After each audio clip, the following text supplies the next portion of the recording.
ఈ క్రైమ్ విషయానికి వస్తే ఒక్క ఏజ్ గ్రూప్ అనేది లేదండి.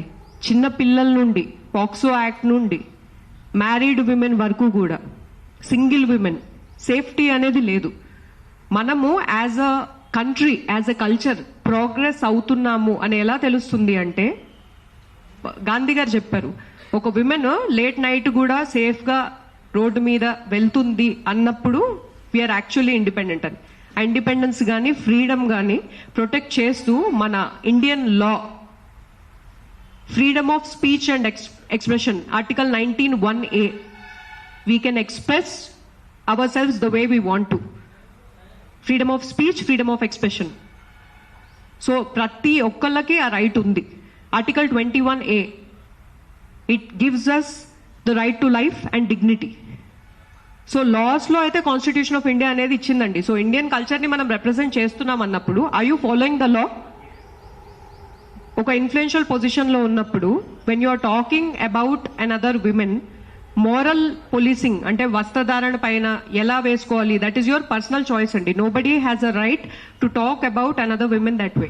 నేను ఒక బైక్ రైడర్ని. 2024లో స్పెయిన్ నుండి ట్రావెల్ చేస్తున్న ఒక కపుల్, ఒక విమెన్ అండ్ హర్ పార్ట్నర్, వాళ్ళు all over the world bike riding చేసినప్పుడు జార్ఖండ్లో గ్యాంగ్ రేప్ జరగబడిందండి. This happened in 2024. She was not in a clothing which was inappropriate. So 2012లో నిర్భయ కేసు అందరికీ తెలిసిందే. పర్పెచువేటర్స్ని నువ్వు ఎందుకు రేప్ చేసావు అంటే, ఆ టైంలో అమ్మాయి తిరగకూడదు అన్న మైండ్ సెట్ ఉంది తప్పితే అకౌంటబిలిటీ అనేది తీసుకోవట్లేదు. It's a very gruesome case that happened in Nirbhaya. మన హైదరాబాద్ గురించి మాట్లాడుకుందామండి, బికాస్ హైదరాబాద్లో ప్రెస్ మీట్ జరుగుతుంది కాబట్టి. లాస్ట్ ఇయర్ 2025లో, ఎర్లీ 2025లో ఒక జర్మన్ టూరిస్ట్ని, ఒక 25-year-old man, he raped her. October 2025లో ఇంకొక 25-year-old మ్యాన్ వాళ్ళ బంధువుల అమ్మాయిని, 14-year-old అమ్మాయిని పాక్సో ప్రకారం హీ రేప్డ్ హర్. అదే 2025లో ఒక టీ అమ్ముకునే మనిషి 2023లో ఒక 17-year-old అమ్మాయిని కిడ్నాప్ చేసి రిపీటెడ్గా రేప్ చేయడం వల్ల గవర్నమెంట్, మన సుప్రీంకోర్టు అనేది 20 years పనిష్మెంట్ అనేది ఇచ్చింది ఆయనకి. నేను ఇవన్నీ ఫ్యాక్ట్స్ మాట్లాడుతున్నానండి. ఇక్కడ నేను ఏం చెప్పడానికి ట్రై చేస్తున్నానంటే, మనం ఈ ప్రెస్ మీట్లో మేజర్గా క్లోత్స్ గురించి మాట్లాడుతున్నాం, కల్చర్ గురించి మాట్లాడుతున్నాం, సైబర్ బుల్లింగ్ గురించి మాట్లాడుతున్నాం. నేను ఇప్పుడు చెప్పిన ఇన్ఫర్మేషన్ ఇవన్నీ జరిగినవి. ఇక్కడ మైండ్ సెట్ అనేది చాలా వరకు మారాలండి. అంటే ఒక వ్యక్తి వాళ్ళ పర్సనల్ లైఫ్లో, సోషల్ మీడియాలో వాళ్ళని వాళ్ళు రిప్రజెంట్ చేసుకునే విధానం బట్టి మీరు వాళ్ళ క్యారెక్టర్ని డ్యామేజ్ చేయడం, అసాసినేట్ చేయడం, ఒక ఫ్యామిలీని ఇన్వాల్వ్ చేయడం, మీరు ఇలా చేయడం వల్ల ఒకరి కెరియర్ డ్యామేజ్ అవుతుంది, వాళ్ళ ఫ్యామిలీ డ్యామేజ్ అవుతుంది. మన ఆల్ ఓవర్ ద వరల్డ్ అండి, ఎవ్రీ 3 womenలో 1 woman has experienced abuse. Sati సాగమనం నుండి ఇప్పటిదాకా ప్రతి కెరియర్లో, ఒక కెరియర్లో ఒక విమెన్ నిలబడాలంటే ఎంతో ఫైట్స్ చేశారండి. It has never been easy for a women to come out. ఇప్పుడు మేమంతా ఇలా కూర్చొని మాట్లాడుతున్నామంటే ఎన్నో women, I congratulate and I respect all the women who sacrifice, who took a stand. వాళ్ళు తీసుకున్న స్టాండ్ వల్ల మనం ఈ పొజిషన్లో ఉన్నాం. ఇప్పుడు we are in a very powerful time అండి. సోషల్ మీడియా అనేది it's a great opportunity to educate, to spread awareness.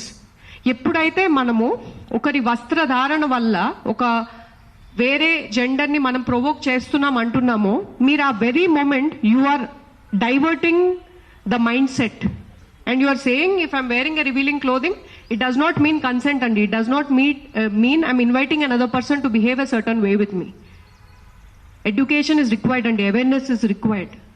And as women, true women empowerment is when you are supporting, when you are promoting, when you are empowering. Antegani verbal abuse anedi, it is real andi. Harassment, what is happening is harassment. And వీటిని protect చేస్తూ మన లాలో we have Indian penal code ప్రకారం we have sections. Defamation ప్రకారం 499, 500లో we have defamation. 354A IPC, ఈ sexualised comments ఏవైతే మాట్లాడుతున్నారో they can be put behind the bars. 509 IPC, ఇవన్నీ దీస్ ఆర్ ద లాస్ అండి which protect us. So any person who's in influential position, irrespective of the gender, I request you to be mindful అండి. Indian culture అనేది self realization ని promote చేస్తుంది. మనసా వాచా కర్మణ, మనం మాట్లాడే మాటలు, please be mindful. Do not damage another person's life, because మీరు ఇక్కడ ఒక మనిషిని కాదండి, you're damaging an entire generation of women. Beauty pageants లో కూడా there is a bikini round. If it is not valid, why అంటే globally why is it accepted?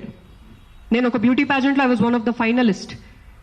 So వస్త్రధారణ పైన ఒక టాపిక్ ని పెద్దగా మాట్లాడి మైండ్ సెట్ ని మనము చిన్నగా చేస్తామండి. Mind set needs to change. So it is my request, humble request to any person who has the opportunity. ఇప్పుడు నాకు ఒక మైక్ ఇచ్చారు, media is in front of me.